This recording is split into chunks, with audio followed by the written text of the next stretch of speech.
Hello folks, welcome back to another review and thoughts on.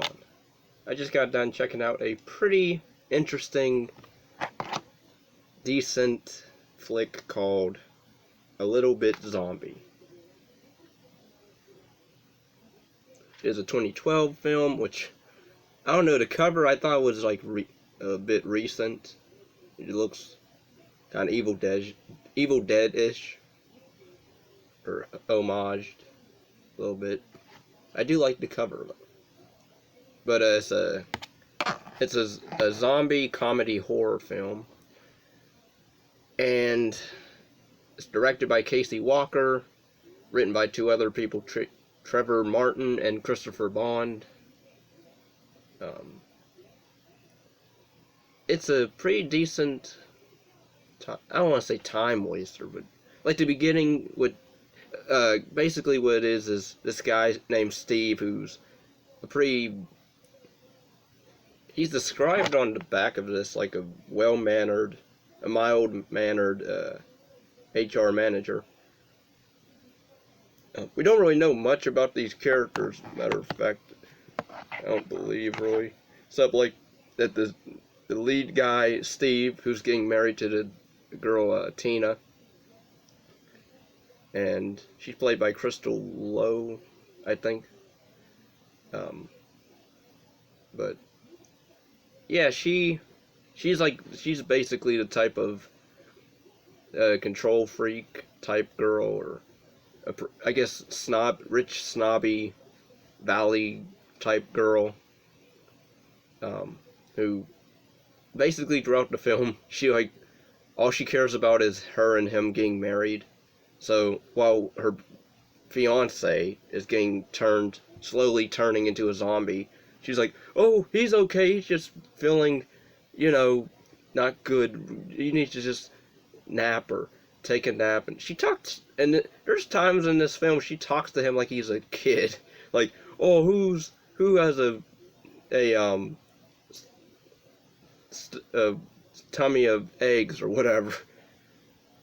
Yes, you do, or whatever. She like, there's early times where like they'll talk to this guy like he's a child, which I thought was a bit bizarre. But the comedy is, I chuckled, laughed a few times at the film where like there's a scene where like these two you have these two two zombie hunters, played by Stephen McHattie or Hattie, and I don't know how to say their names, but basically these two, girl and guy, well, Max and Penelope. I think they call her Penny, though, throughout the film. I believe. I swear kept calling her Penny, though. But basically, they're traveling around the country looking for zombies. And the Max character, he's like a old veteran type guy who knows his way around zombies. And pretty much he's prejudiced against zombies, so there's a little bit satire, a little bit social commentary, I guess, with that, where zombies are only good for one thing, and that's getting killed or whatever. And like, you have the movie I was sorta interested with the whole guy dealing with his life as slowly turning into a zombie.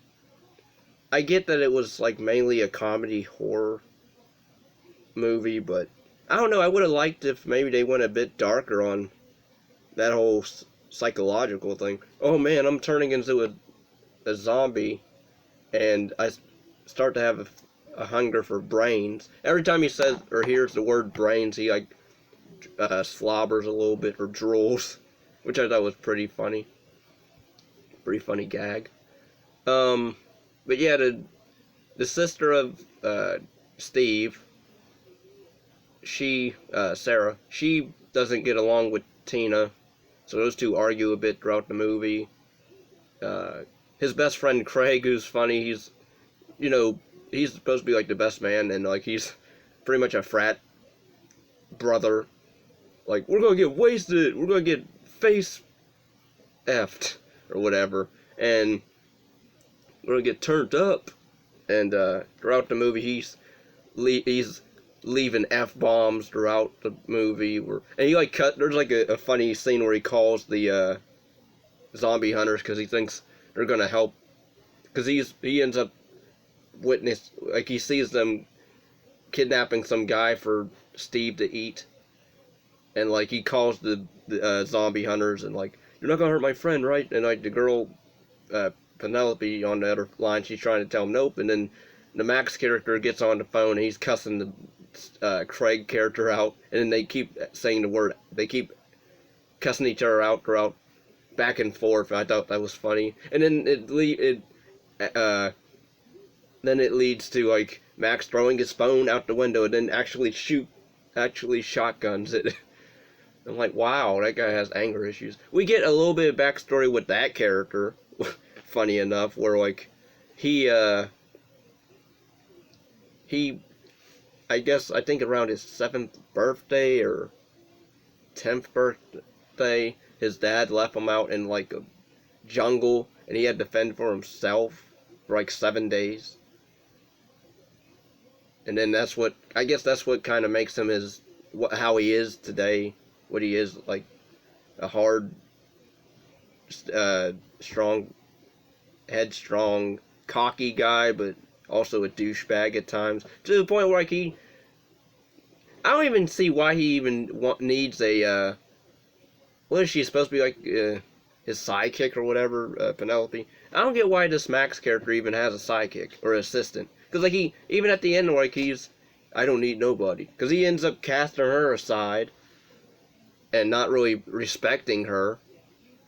So I didn't understand that dynamic. There was a point where I was sort of interested in what their adventures were like, but then I don't even think I would really like him, because he's pretty much a douchebag throughout the movie, and he still tries to kill Steve at the end, even when because then they go into this whole, oh, if he's he might be he might be a missing link. He might be a zombie hybrid where he's trying to resist the urge to feed on brains.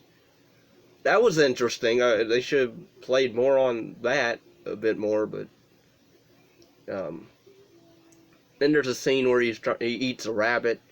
At first he can't do it, and then he goes out. They do a Evil Dead suiting up homage where he goes in the garage and gets like a hockey stick, breaks it, and they do like the Evil Dead Ash, suiting up scene, which was cool and funny. He goes out hunting for animal brains, but then he can't do that.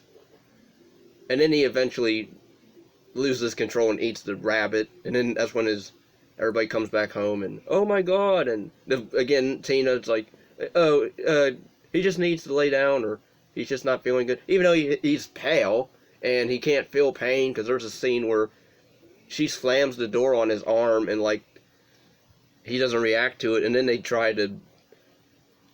the Craig friend, he ends up hitting him a few times with the car door, which was funny.